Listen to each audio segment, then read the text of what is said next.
Good morning. Sir मेरी friend है sir, hospital से घर जा रही थी तो सर उसको सड़क के कुत्ते ने काट लिया। तो क्या सर रेबीज का टीका लगाना जरूरी है या नहीं? सड़क से फ्रेंड घर जा रही थी, सड़क का स्ट्रे डॉग ने काट लिया, क्या रेबीज का टीका लगाना जरूरी है? बहुत इंपॉर्टेंट प्रश्न है। हम सब लोग रोज ऐसे केसेस हमारे पास आते हैं, तो इसको कहा जाएगा पीईपी, पोस्ट एक्सपोजर प्रोफिलैक्सिस। इसका मतलब हुआ कि एक व्यक्ति जो जा रहा था उसको सड़क के कुत्ते ने काटा, छोटा काटा, बड़ा काटा, ज्यादा काटा, एक बार काटा, मल्टीपल बाइट्स हुए, खून निकला नहीं निकला, ये भी एक इंपॉर्टेंट विषय होंगे, पर काट लिया तो इसका मतलब एक्सपोजर हो गया। तो भारत में नियम ये कहता है कि हर हालत में हमको उसको रेबीज का टीका लगाना है। इसको कहा जाएगा पोस्ट एक्सपोजर, मतलब डॉग बाइट, कैट बाइट, किसी भी जानवर ने काट लिया, एक्सपोजर हो गया, तो प्रोफिलैक्सिस करनी जरूरी है, जिससे कि रेबीज का इन्फेक्शन हमारे अंदर ना आए। अगर एक बार रेबीज का इन्फेक्शन आ जाता है तो वो उसके अंदर इतनी ताकत होती है कि कुछ ही दिनों में हमारी तबीयत बहुत ज्यादा खराब कर दे और आदमी की मृत्यु तक हो सकती है, और उसका कोई निश्चित इलाज नहीं है।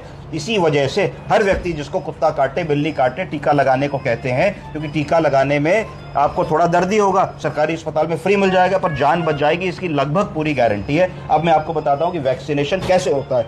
वैक्सीनेशन इंट्रामस्कुलर टीके की तरीके से होता है, और इसकी 5 डोजेज होती है, डे 0, डे 3, डे 7, डे 14 और डे 28। तो डे 0 का मतलब है वो दिन जिस दिन पहला टीका लगा। जनरली जिस दिन एक्सपोजर हो उसी दिन हमको पहला टीका तत्काल लगाना चाहिए, अविलंब लगाना चाहिए। ग्रेड 3 वुंड बाइट क्या होते हैं? ये सीरियस या सीवियर वुंड बाइट्स होते हैं। ये वो होते हैं जिनमें बहुत सारा मांस निकल आता है, हड्डी दिखने लगती है, बहुत सारा खून निकल आता है, जिसमें कुत्ते का बहुत सारा मुंह का थूक खूब सारे आपके हाथों पैरों में लगा होगा, तो उसको सीवियर बाइट कहते हैं। अगर इस तरीके की बाइट होती है तो एक चीज होती है, इसको रेबीज इम्यूनोग्लोबुलिन कहते हैं, RIG, रेबीज इम्यूनोग्लोबुलिन। उसको भी डे 0 पे देना चाहिए। रेबीज इम्यूनोग्लोबुलिन 2 तरीके से दी जा सकती है, एक तो घाव में लोकली हम दें, और दूसरा हम ट्रांसडर्मल या इंट्राडर्मल इंजेक्शन के तौर पे भी लगा सकते हैं। उसकी डोज होती है 0.1 ml, हमको लगाना होता है डे 0, डे 3, डे 7 और डे 28 पे।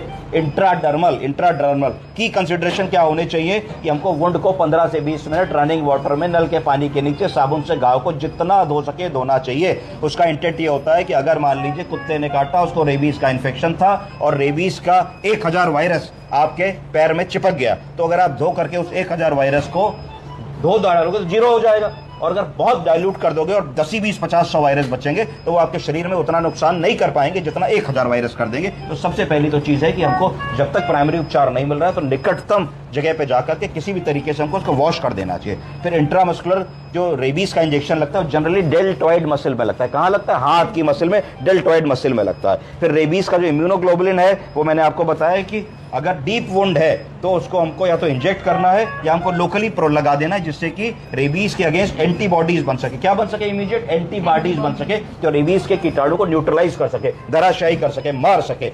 अगर कोई कहे कि साहब हमारी फ्रेंड को कुत्ते ने काटा और उसको पहले भी कुत्ते ने काटा था और उसको पहले भी रेबीज का टीका लग चुका था, तो क्या आप लगाना जरूरी है कि नहीं? एक प्रश्न ये भी बनता है। तो इसका आंसर है कि अगर 5 सालों में रेबीज का टीका लग चुका है और एक्सपोजर को 5 साल या उससे कम हुए हैं, तो फिर हमको 5 इंट्रामस्कुलर इंजेक्शन का कोर्स नहीं करना होगा, हमको सिर्फ 2 इंजेक्शन लगाने होंगे। अर्थात आज लगाना होगा जिस दिन कुत्ते ने काटा, तो उसको डे 0 कहा जाएगा, और दूसरा इंजेक्शन डे 3 पे लगाना होगा।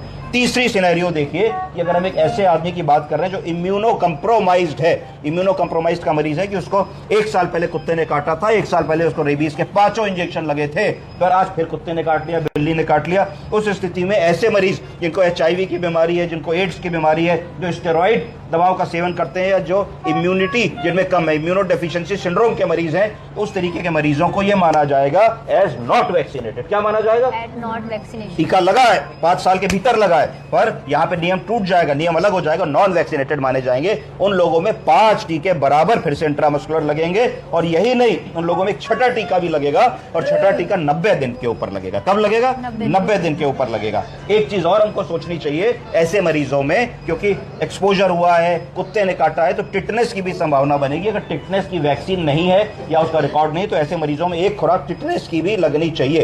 अब अगली कहिए कि साहब हमारे दोस्त को कुत्ते ने काटा, पर कुत्ता घर का था पालतू था और उसको टीके लगे हुए थे, उस स्थिति में क्या करना चाहिए, इस पर मैं अगली क्लास में मैं आपको बताऊंगा। पर एक चीज मैं और बताना चाहूंगा कि अगर आपको डॉग ने काटा है और डॉग की हेल्थ को आप ऑब्जर्व कर पा रहे हैं, आपके मोहल्ले का ही कुत्ता है, आप उसको सालों से देख रहे हैं, आप उसको रोटी भी देते हैं और अगर वो हेल्दी है तो भी आपको टीका लगाना है। पर अगर आपने 2 टीके लगाए या 3 टीके लगाए और 10 दिन आपने उस कुत्ते को ऑब्जर्व कर लिया कि कुत्ता ठीक है, मरा नहीं, एकदम हेल्दी है, तो आप आगे के टीके नहीं भी लगवा सकते। समझ गई आप? Thank you sir.